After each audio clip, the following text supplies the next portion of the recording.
민수기 24장 14절에서 19절 말씀 교독으로 읽겠습니다.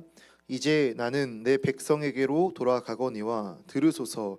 내가 이 백성이 후일에 당신의 백성에게 어떻게 할지를 당신에게 말하리이다 하고, 예언하여 이르기를 브올의 아들 발람이 말하며 눈을 감았던 자가 말하며 하나님의 말씀을 듣는 자가 말하며 지극히 높으신 자의 지식을 아는 자, 전능자의 환상을 보는 자, 엎드려서 눈을 뜬 자가 말하기를, 내가 그를 보아도 이때의 일이 아니며 내가 그를 바라보아도 가까운 일이 아니로다. 한 별이 야곱에게서 나오며 한 규가 이스라엘에게서 일어나서 모압을 이쪽에서 저쪽까지 쳐서 무찌르고 또 셋의 자식들을 다 멸하리로다. 그의 원수 에돔은 그들의 유산이 되며 그의 원수 세일도 그들의 유산이 되고 그와 동시에 이스라엘은 용감히 행동하리로다. 함께 읽습니다. 주권자가 야곱에게서 나서 남은 자들을 그 성읍에서 멸절하리로다 하고. 아멘. 여러분, 수련의 광고 하나만 하고 말씀 나누겠습니다. 제가 주중에 개인적으로 다 연락을 한번 돌렸는데 2시에 오신다고 하신 분들은 2시까지 오셔서 교회 버스 탑승하시고 가면 됩니다. 그때 제가 있으니까 잘 확인하시고, 4시까지 오신다고 하신 분들 개인적 연락 드렸는데 그때는 김은강 목사님이 솔라티 시보인승 검은 차 운전해 주시거든요. 그래서 사무실로 오셔서 목사님 확인하고 같이 차 타고 오시면 되겠습니다. 6시 이후는 제가 이번 주에 다시 최종 배치해서 하도록 하겠습니다. 네. 그리고 내일 수요일 저녁 8시 여기서 기도 모임 있으니까 시간 되시고 또 마음 있으신 분들 함께 나와서 기도하길 희망합니다. 오늘 전능자의 비전을 보는 자라는 제목으로 말씀을 나누겠습니다. 여러분, 리딩 지저스 잘 따라오고 계실까요? 네, 좋습니다. 저도 개강하니까 조금 바빠서 쉽지가 않은데, 그래서 일주일에 3번은 리딩이 아니라 리스닝 지저스를 하고 있어요. 운전하면서 그냥 1.25배 하면서 듣고 그런 내용이었지 하면서 듣고 있는데, 네, 우리가 조금 놓쳤더라도 놓쳤으니까 포기할래 하지 말고 그래도 가능하면 또 한 주 한 주 새로운 권이 나가잖아요. 그래서 놓친 부분 같이 채워 와도 좋은데, 정말 이제 여유가 없고 정말 나 하고 싶다 그러면 새롭게 시작하는 그 권에서부터 다시 해도 괜찮으니까 그렇게라도 같이 그래도 따라왔으면 좋겠습니다. 왜냐하면 이제 목사님, 담임 목사님의 강조 사항이기도 하고, 저희가 특별한 일이 없으면 리딩 지저스 본문을 따라서 주일 예배, 새벽 기도회, 금요 기도회가 다 이루어져서 같이 따라오면 예배 가운데 큰 은혜를 받을 수 있을 것 같습니다. 네, 오늘은 민수기인데요. 민수기라는 책의 히브리어 제목은 광야에서라는 제목입니다. 그래서 이스라엘 백성들이 광야에서 일어난 일을 다루고 있습니다. 민수기는 한국어로 말하면 이제 민수기, 사람을 센다라는 이제 그런 내용인데, 민수기가 왜 사람을 센다라고 하면 2번의 인구 조사가 나와요. 자, 첫 번째 하는 인구 조사 1장부터 7장까지 나오는 인구 조사는 이제 출애굽 당시에 이스라엘 각 지파와 부족별로 성인 남자 숫자가 얼마나 되는지 계수합니다. 그때 60만 3,550명이라고 합니다. 그리고 민수기 26장에 한 번 더 인구 조사를 해요. 그때는 광야 40년이 끝날 즈음입니다. 광야 40년이 끝날 즈음 한 번 더 인구 조사를 하는데 그때도 약 60만 1,730명입니다. 그래서 광야의 연단을 오랜 시간 거쳤음에도 불구하고 인원이 비슷하게 유지된 것을 생각해 볼 때 하나님께서 자기 백성을 광야 가운데서도 먹이시고 입히셨다라는 걸 생각해 볼 수 있습니다. 이러한 민수기의 인구조사, 저도 처음 이제 읽으면서 쉽지가 않잖아요. 뭐 계속 어느 지파 누구 내용 나오면서 이걸 왜 읽어야 되지?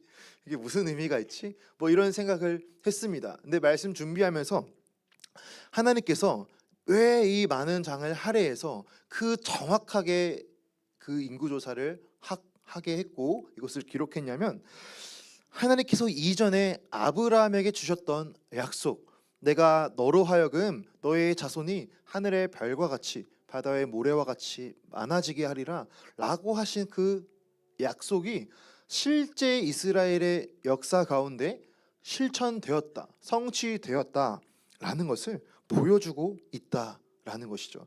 하나님께서는 자신이 하셨던 그 약속을 반드시 지키시고 실행하시는 분이시다라는 것입니다. 네. 계속해서 민수기를 조금만 더 살펴보면, 민수기가 어떠한 상황 가운데 쓰여졌냐면, 자, 이스라엘 백성이 출애굽을 합니다. 그리고 약 1년 차가 되었을 때 그들이 시내산이란 곳에 머무르게 됩니다. 그리고 시내산 그쪽에서 약 한 1년 정도 기간을 머무르는데, 그때 이제 성막과 제사에 대해 말씀을 받게 돼요. 그러니까 상상해 봅시다. 홍해를 건넜어요. 시내산에 도착했어요. 거기서 출애굽기 19장에 언약식을 맺잖아요. 그리고 거기서 모세가 장막에 대한 말씀과 그 이후에 제사에 대한 말씀을 받게 됩니다. 그게 출애굽기, 레위기 내용이 나오죠. 그 이후에 일어나는 이스라엘 백성이 왜 40년이란 기간을 광야에서 보냈어야 했는지, 또 그 40년의 스토리가 민수기에 나와 있다라는 것이죠. 민수기에 정말 많은 스토리가 있는데, 민수기를 딱 한 줄로 요약한다면 이렇게 요약을 할 수가 있습니다. 하나님 앞에서 신실하지 못했던 이스라엘의 실패의 역사를 보여주고 있습니다.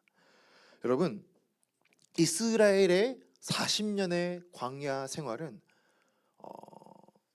하나님 앞에서 하나님이 인정하셨을까요? 아니면 하나님의 백성으로서 모범적인 모습이었을까요? 아니면 별로 모범적이지 않았을까요?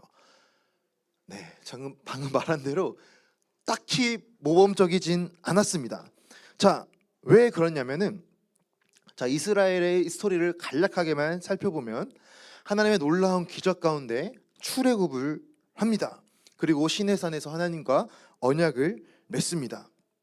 자, 그럴 때 이스라엘이 하나님의 언약 백성이 된 것은, 사실 이스라엘이란 나라가 특별한 나라여서, 그러니까 이스라엘의 어떤 특출난 장점이나 특출난 어떠한 좋은 점이 있어서 하나님이 이스라엘을 선택하신 것이 아니라, 오직 하나님의 전적인 주권과 하나님의 뜻 안에서 아브라함을 선택하셨고, 그를 통하여 이스라엘이란 나라를 이루게 하셨던 것이죠.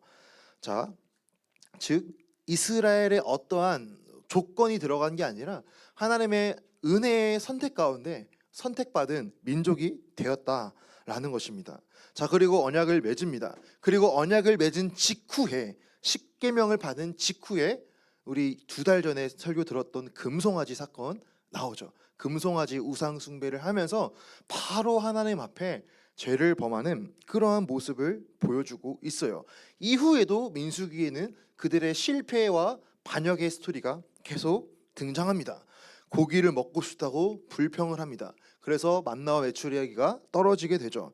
또 모세가 굿수 여자를 취한 것에 대해서 미리암이 아론이 비방하게 되는, 지도자를 욕하는 그러한 스토리도 등장하고, 하나님께서 주시겠다고 약속한 가나안을 두고 12정탐꾼을 보내죠.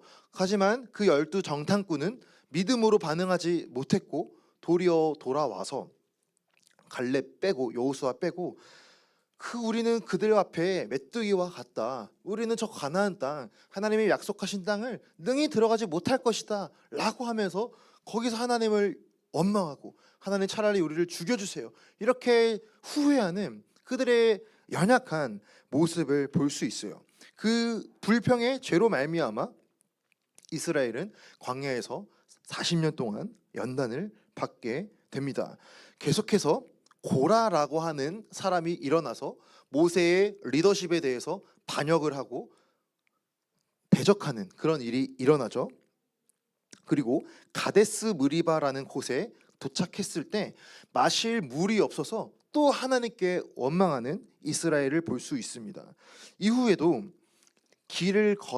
가는 도중에 길을 돌아가는 일이 생겼어요. 그것으로 말미암아 또 하나님께 불평을 하는 이스라엘의 모습이 나와 있어요.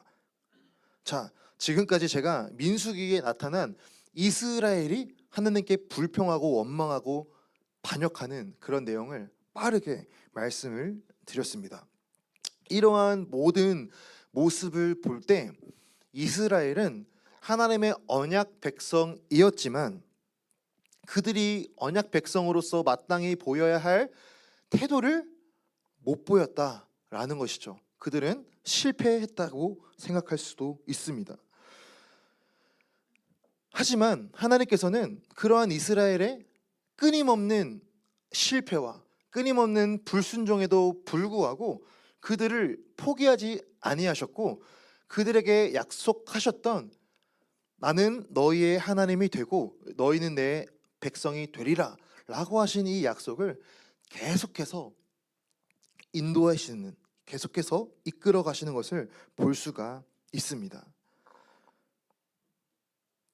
이스라엘이 하나님 앞에 불순종하고 하나님 앞에 죄를 범했지만 그 불순종과 죄로 말미암아 하나님께서 그들에게 하신 약속을 취소시키지 않으셨고 도리어 그들을 연단하시지만 그들을 그 연단 가운데 계속해서 붙들어 가시면서 자기 백성으로서 세워가시는 그런 하나님의 모습을 볼 수 있어요. 여러분, 우리가 성경을 읽을 때 아까도 제가 말씀드렸지만 성경의 모든 파트, 모든 부분, 모든 구절들은 의미가 없이 쓰여진 구절이 한 구절도 없습니다. 사실 우리가 해석하기가 어려울 뿐이지 모든 구절은 다 연구하고 배경 자료를 찾아보면 그 안에 메시지와 의미가 다 있어요. 아까 인구가 그런 하나님의 신실하신 약속을 이루었다는 의미가 있듯이 모든 내용은 의미가 있다라는 것이죠. 자, 이러한 차원에서 오늘 민수기 22장에서 24장에 나오는 발람과 발락이라는 이야기를 조금 깊이 보려고 합니다. 혹시 여러분 발람과 발락 스토리를 아시는 분 있나요? 간단하게 손을 들어주세요. 네. 한번 그 주일학교에서 사실 조금 잘 다루지 않는 파트라서 발람과 발락 이야기를 조금 모르실 수도 있는데 이야기는 들어봤죠. 이름은 네, 다 들어보셨으리라 생각합니다. 자, 발람과 발락 이야기 시작합니다. 자, 네.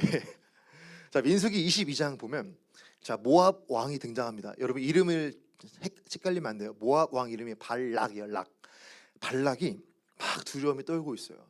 왜 두려움에 떨냐면 자기가 모압 왕인데 모압 평지 자기 앞에 이스라엘이 진을 쳐서 거기서 갑자기 이제 유숙하는 거예요. 그런데 그 발락은 이스라엘에 대한 소문을 들어서 알고 있어요. 야, 저 이스라엘이라는 민족이 그 강대국 애굽에서 나와가지고 그 말도 안 되는 기적을 경험하면서 야, 그들의 신이 여호와라는데 그 여호와라는 신이 불기둥과 구름기둥으로 함께하고 그들과 싸우는 모든 민족은 다 전쟁에서 지면서 그 이스라엘이 우리 앞에 있는 거예요. 그러니까 그 발락은 굉장히 두려움에 떨게 됩니다. 자, 그러면서 고민을 해요. 그러다가 지혜를 낸 것이 야, 그 고대 시대에는 여러분 그 민족마다 그 나라마다 모시고 섬겼던 그들의 우상, 그들의 어떤 신이 있어요. 그래서 그 당시에는 민족과 민족끼리 전쟁을 했을 때 그러니까 신과의 전쟁, 신들의 전쟁으로도 이해했어요. 이스라엘의 야훼라는 신, 모압의 무슨 뭐 바알이라는 신, 그 신들이 싸워서 어느가 이겼다. 그러면 야, 여기 신이 더 세다라고 약간 이해를 했던 그런 배경입니다. 그러니까 약간 주술적인 개념이 있죠. 그래서 그들이 이렇게 해요. 야, 내가 살펴보니까 저 브돌이라는 땅에 발람이라는 사람이 있는데, 야, 발람이 그렇게 점수를 잘 친대. 야, 발람이 그렇게 약간 신기가 있대. 뭐 오늘날로 하면 요즘에 뭐 무당 전쟁 뭐 그런 것도 한다고 하던데, 오늘날로 하면 야, 최고의 뭐 점술가래라고 하는 소식을 들은 거예요. 그래서 발락이 그 발람을 모시러 부하를 보냅니다. 자, 그런데 발람이라는 사람은 굉장히 사실 미스테리한 사람입니다. 본문을 보면 발람은 여호와의 음성을 계속 들어요. 근데 행동을 보면 하나님을 믿지는 않아요. 신기하죠? 자, 발람이라는 이름의 의미는 탐닉자, 백성을 파멸시키는 자라는 의미를 가지고 있습니다. 그는 그 곤대 근동의 정말 유명한 점술가로서 하나님의 선지자, 하나님의 사람은 아니었어요. 자, 아까 말대로 발락이 발람을 부릅니다. 자, 발람은 자신을 데리러 온 모압의 신하들을 두고, 야, 기다려봐라. 내가 한번 그 신께 물어보고 오겠다. 내가 여호와라는 신께 한번 물어보고 너에게 대답할 거다라고 합니다. 그래서 발람이 그 하나님께 물어봐요. 근데 하나님이 또 신기하게도 발람에게 말씀을 하십니다. 그들과 함께 가지도 말고 백성을 저주하지도 말라. 그들은 복을 받은 자들이다. 그 말씀을 들어요. 그래서 발람은 말합니다. 나는 안 가겠다라고 말해요. 자, 그래서 신하들이 다시 돌아갑니다. 자, 그런데 발락이 여전히 자신의 불안감이 해결되지 않자 더 높은 고관들과 더 이런 선물을 가지고 두 번째로 이제 사절단을 보냅니다. 자, 그런데 거기서도 발람은 나는 가지 않겠다라고 말해야 되는데 약간의 여지를 남깁니다. 너가 일단은 오늘 하루 기다려봐라. 내가 다시 한번 여호와께 기도해서 그 여호와의 뜻이 무엇인지 구해보겠다 라고 합니다. 그러니까 발람은 하나님의 그 뜻과 마음을 알고 대쪽같이 어떠한 잘못된 일에 대해서 거부하는 것이 아니라 약간의 그런 여지를 남겨두고 있어요. 자, 그러니까 다시 발락은 발람을 사서 뇌물을 주고 이스라엘을 저주하게 하려고 땡기고 있는 거예요. 발람은 뇌물을 받는다는 말에 마음이 혹해서 자기가 기도해 보니까 여호와라는 신이 너 가져도 말고 저주해서는 안 된다라고 들리는데 마음은 막 나누이고 있는 거죠. 야, 내가 그냥 가서 저주하면 이거 엄청난 불을 쌓겠는데 막 이런 마음이 이중적인 마음이 드는 거예요. 근데 막 그 점술가니까 영적인 막 그런 걸 하면 여호와라는 신이 계속 가지 말래. 그런 상황에 있는 것입니다. 자, 그런데 하나님께서 조금 신기하게 말씀하셔요. 하나님께서 발람에게 말하기를 함께 가. 그런데 너는 가서 내가 하는 말, 내가 너에게 이르는 말만 해라고 말씀하세요. 그래서 발람은 그들을 따라 모압으로 출발합니다. 자, 모압과 발람이 살고 있었던 브돌이라는 지역까지 약 600km 거리라고 합니다. 서울에서 부산을 왔다 갔다 왕복할 수 있는 거리이죠. 당시 말을 타고 간다 하더라도 약 일주일이라는 시간이 걸렸습니다. 그러니까 발락이 얼마나 간절한 마음으로 발람을 초청했는지, 이스라엘을 두려워했는지 이것을 생각해 볼 수 있죠. 자, 그런데 신기하죠. 하나님이 발람에게 가라고 했어요. 자, 그러면 발람이 이스라엘을 저주하려고 가는 것이 하나님의 뜻일까? 생각해 볼 때 또 그렇지 않다라는 것을 알 수 있습니다. 왜냐하면 민수기 22장 22절을 보면은 이렇게 말씀하고 있습니다. 그가 감으로 말미암아 하나님이 진노하심으로 여호와의 사자가 그를 막으려고 길에 서니라. 그러니까 이런 거죠. 발람이 모압에 가서 이스라엘을 저주하는 것이 하나님의 뜻은 아니야. 근데 이미 발람의 마음 가운데는 그 뇌물을 받고 저주하고 싶은 마음이 막 요동치니까 하나님께서는 야, 그냥 너 그렇게 막 마음 요동치면 그냥 가. 근데 내가 너에게 하는 말만 해 라고 어떻게 보면은 그냥 허용하는 그런 어떤 모습을 볼 수 있어요. 야, 너 좋을 대로 해봐.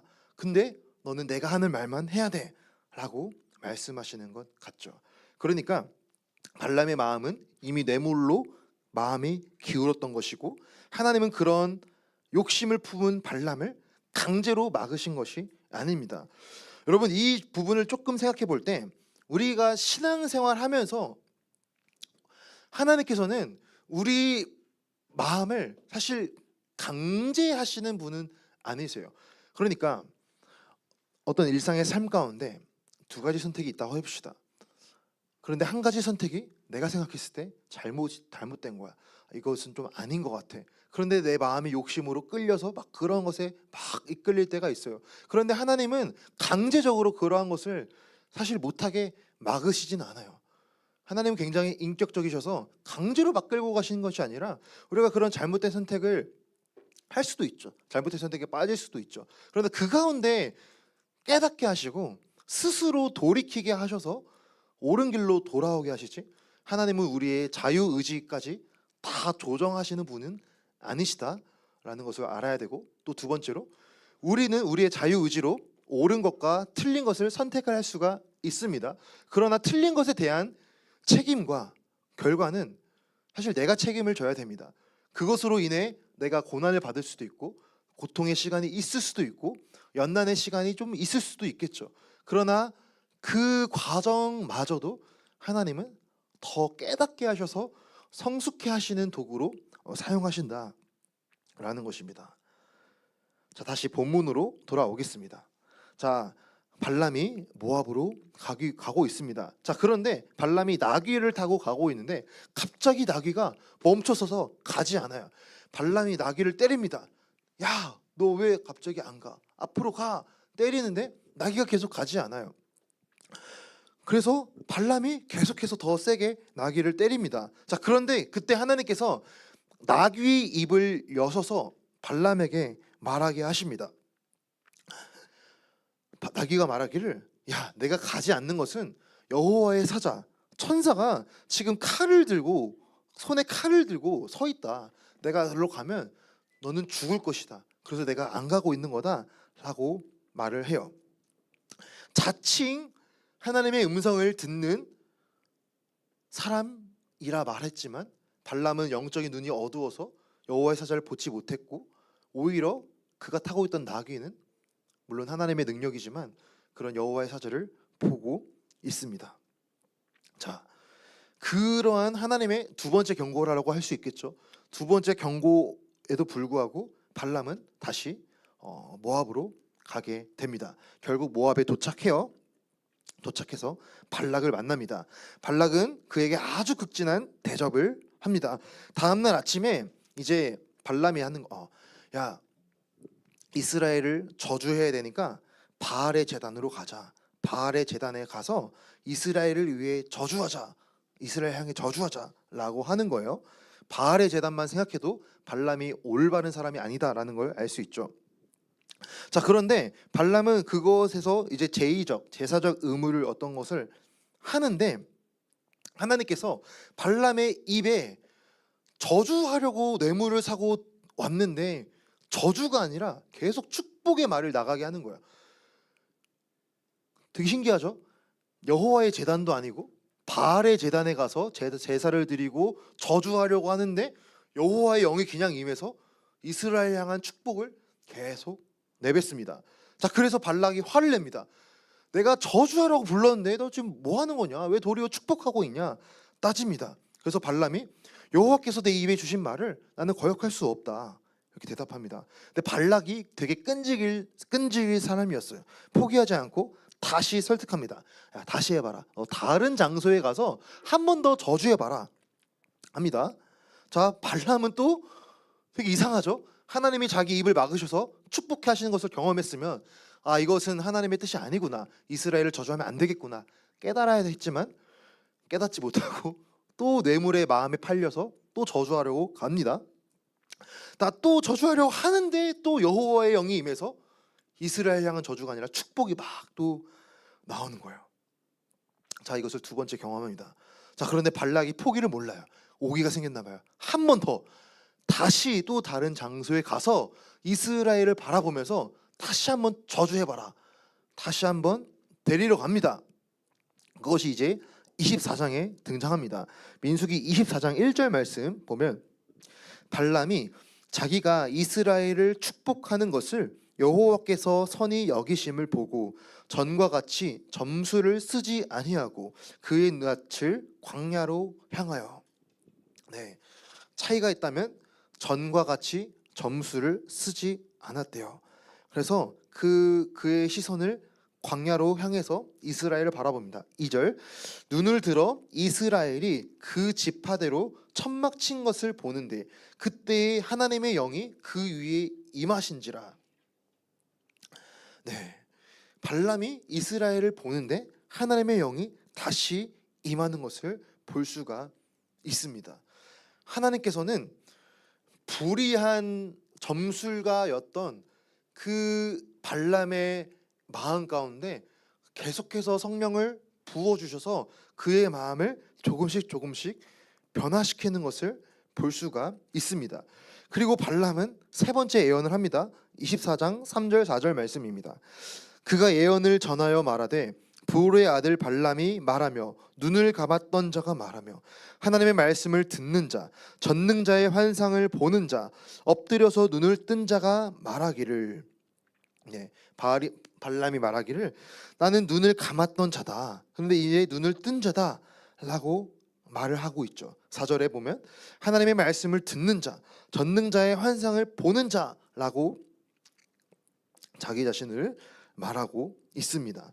그러니까 하나님은 그 마음의 동기가 잘못되었고 올바르지 못했던 발람이었지만 계속해서 여호와의 영을 부어주셔서 그의 마음이 점점점 하나님의 뜻을 알아갈 수 있도록 조금씩 깨닫게 하시는 것을 볼 수가 있습니다. 그리고 발람은 세 번째로 또 이스라엘을 축복하고 있습니다. 자, 발람이 세 번째 축복을 하자 발락이 완전히 이제 돌아버렸어요. 크게 화를 내면서 야, 이제 집에 돌아가라. 더 이상 너 안 되겠다 하면서 이제 쫑나게 됩니다. 그리고 이제 발람이 마지막 예언을 하는 것이 아까 저희가 읽었던 17절에서 19절에 나와 있습니다. 네, 제가 다시 17절부터 19절 읽겠습니다. 내가 그를 보아도 이때의 일이 아니며 내가 그를 바라보아도 가까운 일이 아니로다. 한 별이 야곱에게서 나오며 한 규가 이스라엘에게서 일어나서 모압을 이쪽에서 저쪽까지 쳐서 무찌르고 또 셋의 자식들을 다 멸하리로다. 그의 원수 에돔은 그들의 유산이 되며 그의 원수 세일도 그들의 유산이 되고 그와 동시에 이스라엘은 용감히 행동하리로다. 주권자가 야곱에게서 나서 남은 자들을 그 성읍에서 멸절하리로다 하고. 아멘. 자, 다시 정리하겠습니다.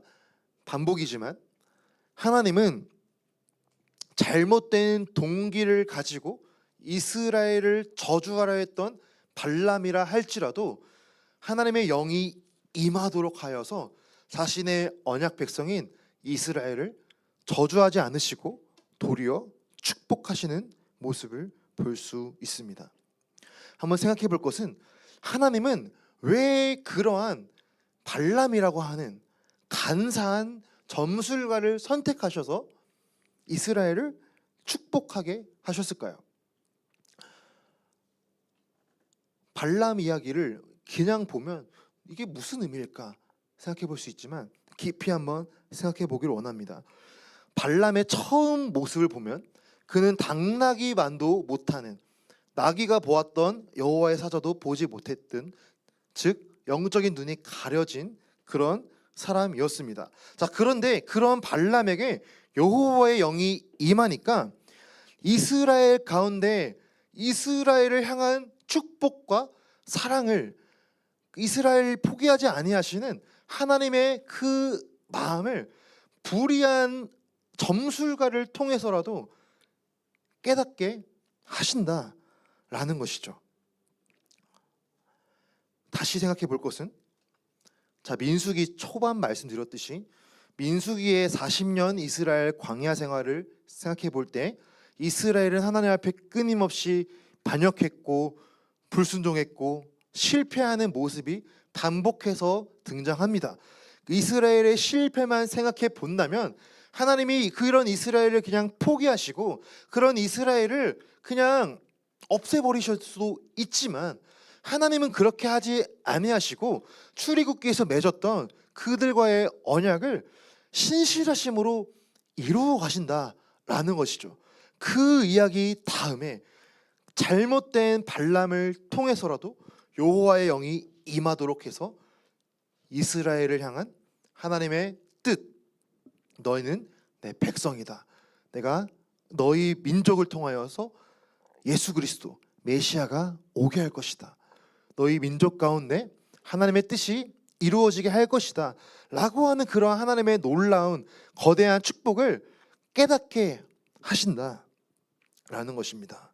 자, 17절 말씀을 보면 한 별이 나오고 한 규가 야곱에서 나올 것이다 라고 말씀하고 있습니다. 한 별은 왕의 위엄을 말하고 한 규는 왕의 통치와 완벽한 지배를 의미하고 있습니다. 이 17절의 말씀은 역사 가운데 다윗 왕을 통해서 성취되었어요. 다윗이라고 하는 모범적인 왕이 나와서 그 가나안 지역을 다 이제 제패하는 그러한 모습을 볼 수 있죠. 자, 1차적으로는 다윗을 상징하지만 이것은 장차 완벽한 왕으로 오실 예수님을 의미하고 있습니다. 예수님께서 오셔서 이스라엘의 모든 대적을 무너뜨리실 것이다 라는 것을 말씀하고 있는 거죠. 자, 구약에서는 제가 여러 번 말씀드렸죠. 구약에서는 민족적인 개념이었습니다. 구약에서는 이스라엘이라고 하는 민족이 하나님의 언약 백성이었는데 신약 시대 예수님의 십자가의 은혜를 통하여서 그것이 확장됩니다. 누구든지 예수님을 믿는 모든 사람들은 유대인이든지 유대인이 아니든지 다 하나님의 자녀가 된다라는 것이죠. 저와 여러분은 예수님의 십자가를 통해서 하나님의 언약의 자녀가 되었습니다. 할렐루야. 자기의 언약 백성을 향하신 그 하나님의 신실하신 사랑을 우리가 다시 이 발람과 발락이라는 좀 아이러니한 스토리를 묵상하면서 깊이 알기를 원합니다. 발람은 돈을 받고 애언을 하는, 잘못된 애언을 하는 점술가였지만 하나님은 그에게 자신의 영을 부어주셔서 장차 완벽한 왕으로 오실 그 예수 그리스도를 미리 예언하게 하셨습니다. 그는 뇌물에 대한 욕심으로 자기 마음이 잘못되었던 사람이었지만 하나님은 그런 거짓 선지자의 입을 통해서라도 자기 백성을 축복하시고 그 사랑을 드러내신다라는 것이죠. 여러분, 우리가 발람의 스토리를 다시 한번 정리하면서 발람은 여호와의 임재 가운데 하나님의 언약 백성이 승리할 것이다 라고 하는 것을 바라보도록 하셨다라는 것입니다. 발람은 하나님의 영 가운데 예수님께서 다시 오셔서 이스라엘의 모든 대적들을 다 무너뜨리실 것이다, 십자가로 승리하실 것이다 라는 것을 보여주신다라는 것입니다. 여러분, 우리는 예수님 안에서 승리한 자들입니다. 우리가 자격이 있어서가 아니라 예수님께서 십자가에서 이루신 승리를 믿음으로 받아들일 때 그분의 승리가 우리의 것이 된다라는 것이죠. 우리가 다시 한번 생각해 볼 것은 이스라엘은 하나님을 원망하고 끊임없이 불평하고 넘어졌던 그런 모습이었지만 자기 백성을 변함없이 지키시고 그 약속을 이루어 가시는 하나님을 바라보면서, 그리고 그 이스라엘 향한 하나님의 신실하심이 오늘날 예수 그리스도 안에서 우리에게 적용되고 우리에게도 동일하게 이루어진다라는 것을 생각하면서 우리가 해야 할 것은 어떠한 상황 가운데서도 믿음의 눈으로 하나님을 바라보는 것입니다. 그리고 나에게는 아무런 능력이 없음을 인정하고 거짓 선지자였던 발람이 여호와의 영이 임해서 저주가 축복으로 바뀌었듯이 하나님의 영이 임할 때에 성령께서 우리 마음을 장악하실 때, 성령께서 우리 마음을 채워주실 때 우리는 그 하나님의 비전을 바라볼 수가 있다라는 것이죠. 사람의 시선에서는 이스라엘이 아무것도 않아 보이고 아무것도 아닌 것처럼 보이고 이스라엘이 실패한 민족이라 생각할 수 있지만 하나님의 관점과 하나님의 시점에서는 이스라엘을 축복하셔서 이스라엘을 통해서 승리를 이루어 가시길 원하셨습니다.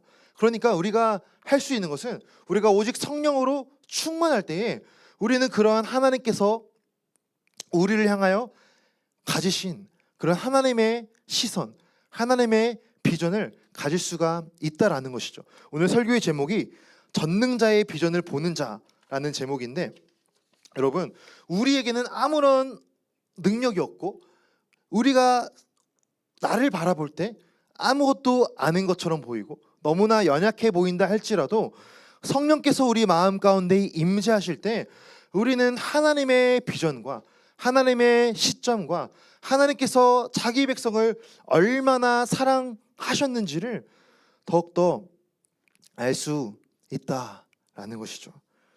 우리가 이것을 다시 한번 생각하면서 그 하나님의 은혜를 생각하는 우리 모두가 되었으면 좋겠습니다.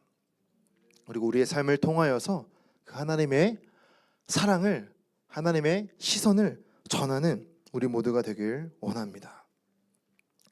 우리 오늘 찬양 주만 바라볼지라 라는 찬양인데, 우리 가사를 생각하면서 우리의 모든 삶 가운데에 내가 믿음의 눈으로 하나님을 온전히 바라볼 수 있게 해달라고, 어떠한 상황 가운데서도